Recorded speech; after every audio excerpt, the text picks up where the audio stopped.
Practice Test 1. You will hear a number of different recordings, and you'll have to answer questions on what you will hear.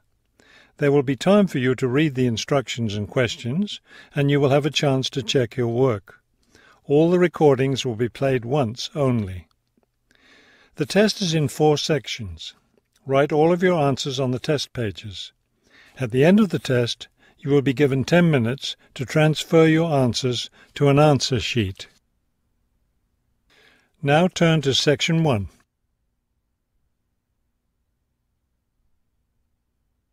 Section 1. You will hear a man asking for information about language classes over the phone.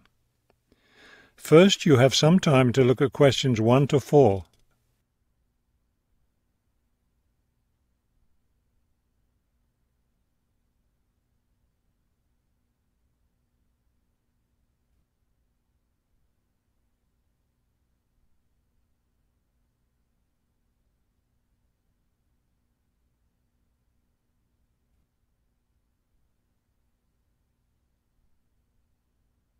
You will see that there is an example that has been done for you.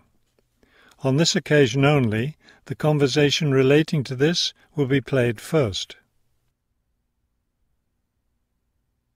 Good morning, Globetrotters Language School. How may I help you? Yes, I was wondering if you could give me some information on language classes.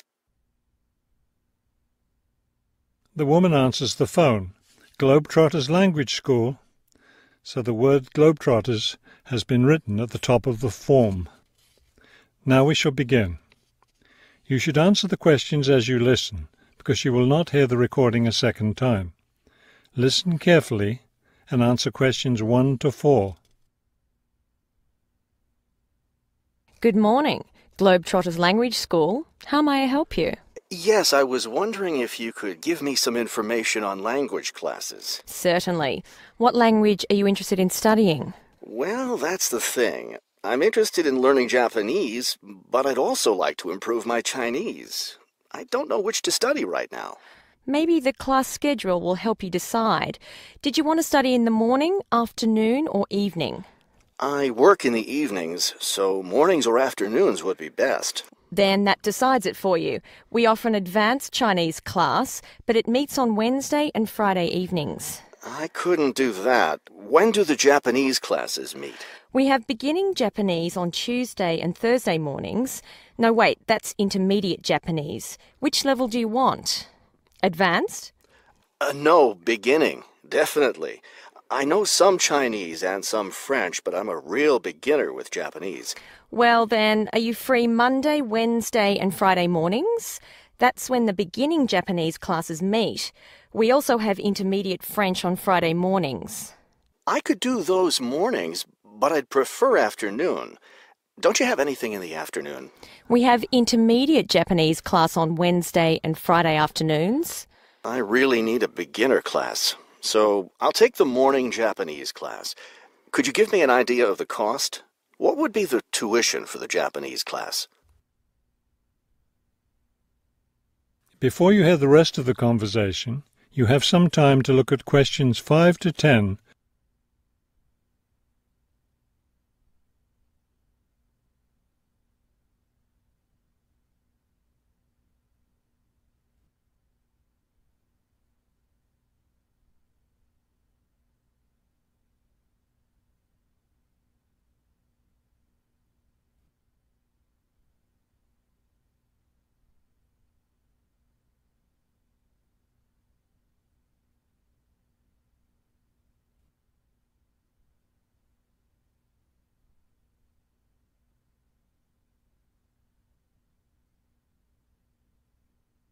Now listen and answer questions 5 to 10.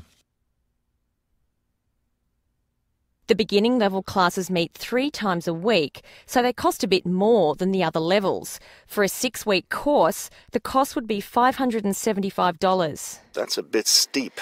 If it's hard for you to pay that much, you could sign up for just 4 weeks of class and pay $410, or you could pay for 1 week at a time at $125 a week. That comes out to be much more expensive once you add up all the weeks. That's true.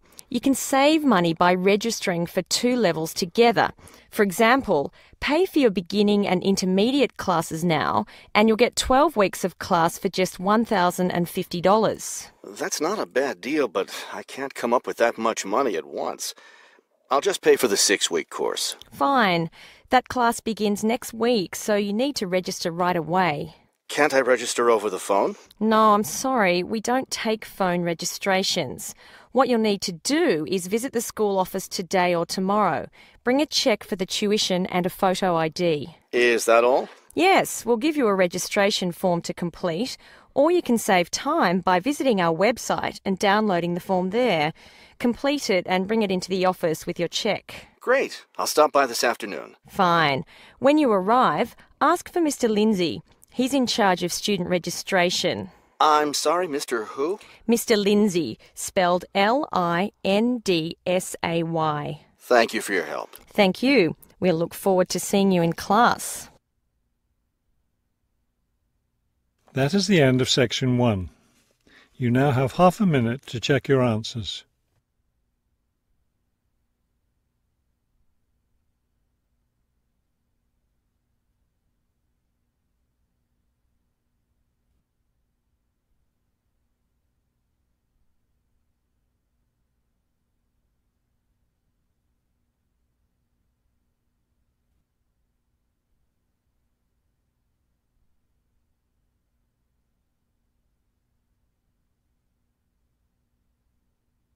Now turn to section 2.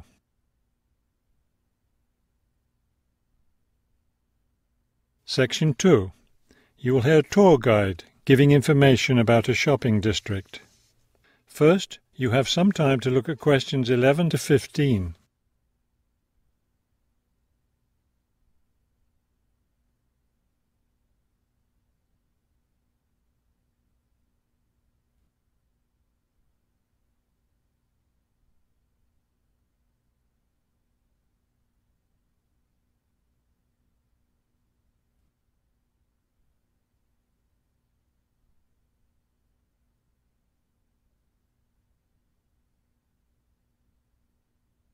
As you listen to the first part of the talk, answer questions 11 to 15. This afternoon, we'll visit the city's shopping district. Several blocks in the area are closed to car traffic, and I know you'll enjoy walking around there. I'd like to give you an overview of the district now, since you'll be on your own once we get there. You'll see on this map here that the shopping district consists of 2 streets, Pear Street, which runs north and south, and Cherry Street, which crosses Pear Street right here. Let's start our tour here on Pear Street, where the star is. This star marks the Harbor View Bookstore. It's very popular among locals as well as tourists. You can buy a range of books of local interest, as well as a variety of magazines and newspapers.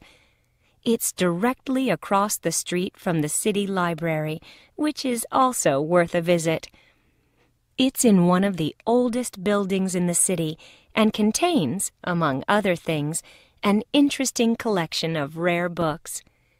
Now, moving up Pear from the bookstore toward Cherry, the next building on the left is the Pear Cafe. You'll notice it's right on the corner of Pear and Cherry Streets. It's a great place to relax while enjoying a delicious cup of coffee or tea. You can talk with friends or read quietly. They have a variety of books and magazines available. From the windows of the cafe, you can look right across Cherry Street for a lovely view of city gardens. It's a rather small garden, but it contains a variety of exotic plants and flowers. Let's leave the cafe and cross Pear Street. On the opposite corner, we're at Caldwell's Clothing Store, which you might also want to visit. They sell both men's and women's fashions from countries around the world. Continuing down Cherry Street, the next building on the right after Caldwell's is the souvenir shop. Stop in here to get maps and books about the local area, as well as T-shirts and postcards with pictures of the city. Now, we cross Cherry Street and we're at the Art Gallery, one building down from the corner. Here you can see, and of course purchase, many fine paintings and sculptures by local artists. Let's keep going down Cherry Street toward the harbor. On the left, right after the gallery, is Harbor Park. It's a lovely place, and it's certainly worth spending some time there. Before you hear the rest of the talk, you have some time to look at questions 16 to 20.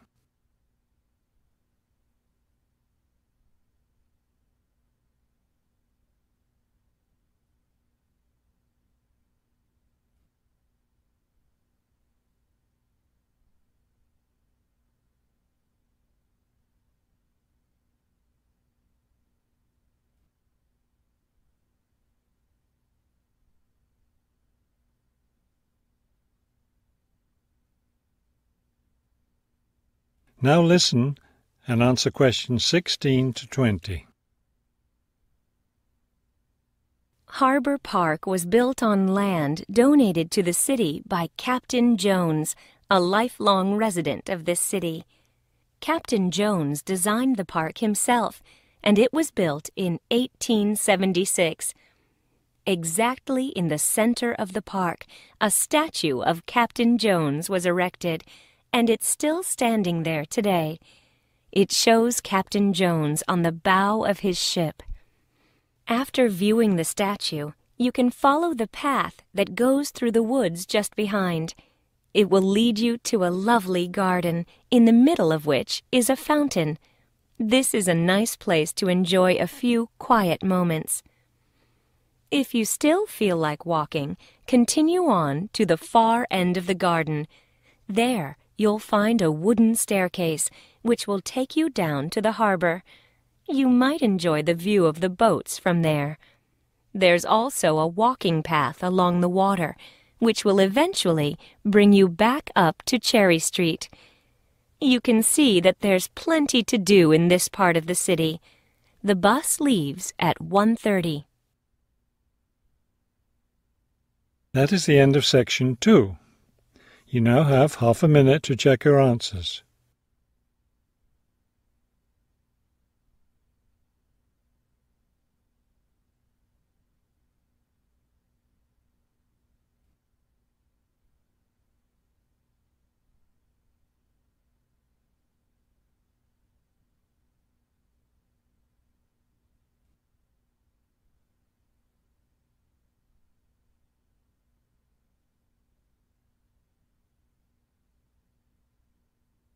Now turn to section 3.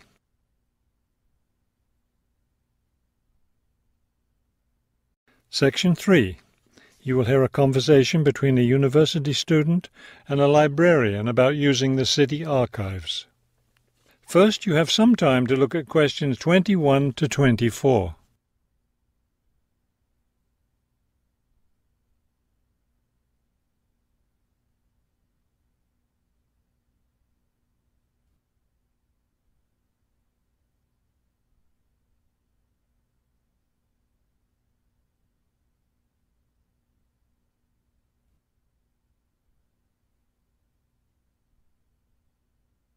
As you listen to the first part of the conversation, answer questions 21 to 24. Hello.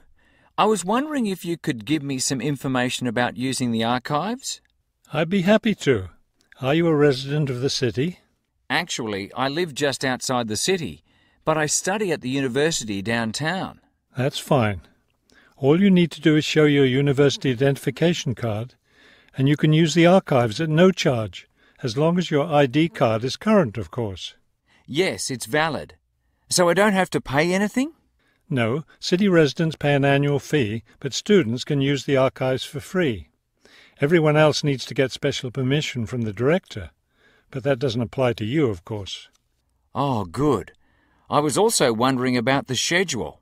I have classes every day, Monday through Friday, and I also have a part-time job, so I could really only use the archives on weekends. That's not a problem at all. We're open all weekend. Actually, the only day we're closed is Monday, so you can come any day, Tuesday through Sunday. Are you open in the evenings? Yes, we're open from 9:30 in the morning until 8:30 in the evening. That will fit my schedule well. Before you hear the rest of the conversation, you have some time to look at questions 25 to 30.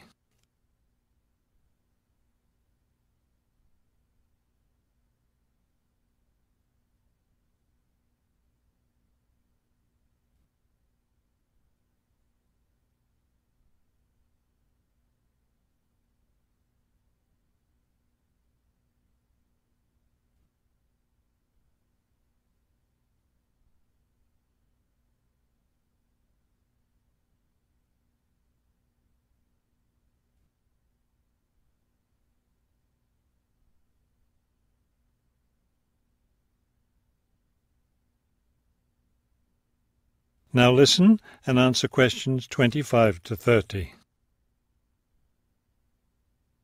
Is there something else I can help you with? Yes. One thing I'll be needing to see for one of my class projects is old photographs. Do you have photographs of the city in the 19th century that I could look at? Yes, we store all the photographs in the basement. Those stairs over there will take you down to the photography collection. Just tell the librarian there what you're interested in, and he'll help you. Those would be 19th century photographs? Yes, the entire collection is there. Now, if you're interested in seeing documents from the 19th century, those are right here on the ground floor. I would like to see some of those documents. Does that collection include newspapers too? No, all the newspapers from the earliest ones in the 18th century up to the current time are on the second floor. Here, let me just give you this map of the archives, and you'll be able to find whatever it is you need. Thank you.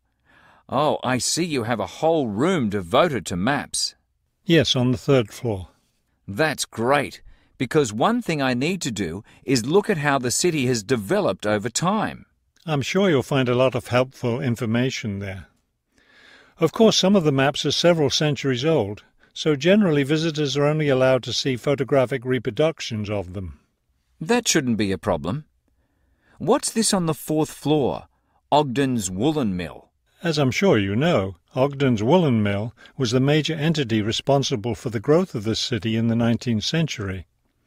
The Ogden heirs gave money for the archives to devote an entire floor to information about the history of the mill. Will I be able to find information about the Ogden family there? Photographs, personal papers, things like that? Probably the family photographs are stored downstairs in the photography collection. The personal papers would be on the fifth floor, where we keep all the personal papers of famous residents of our city. Thank you so much for your help. I'll be able to do a lot of my research here. That is the end of section 3. You now have half a minute to check your answers.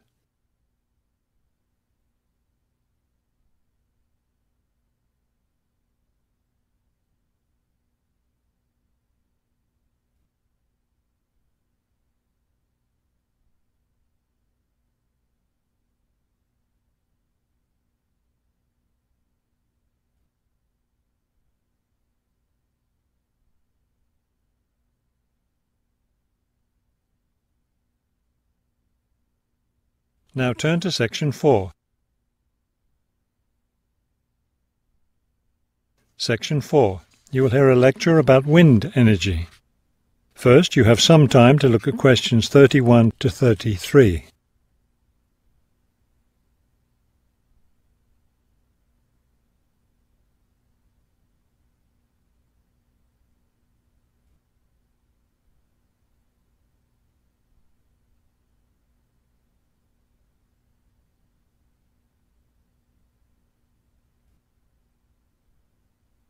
Now listen carefully and answer questions 31 to 33. With the rising cost of fossil fuels, there's a great deal of interest these days in developing alternative sources of energy. Today, I'd like to talk about one of these, wind power. In the past couple of decades, there's been an upsurge of interest in using the wind as a source of energy, but the idea isn't new at all. People have been harnessing the power of the wind for centuries, ever since ancient peoples first used sailboats. In ancient China, farmers used a rudimentary sort of windmill to pump water. Wind power was used in other parts of the ancient world as well. In Persia, for example, farmers used wind-powered mills to grind their grain. During the Middle Ages, in the Netherlands, people went back to the ancient idea of using the power of the wind to move water. They used windmills to drain lakes, thereby creating more land for farming. Before you hear the rest of the talk, you have some time to look at questions 34 to 40.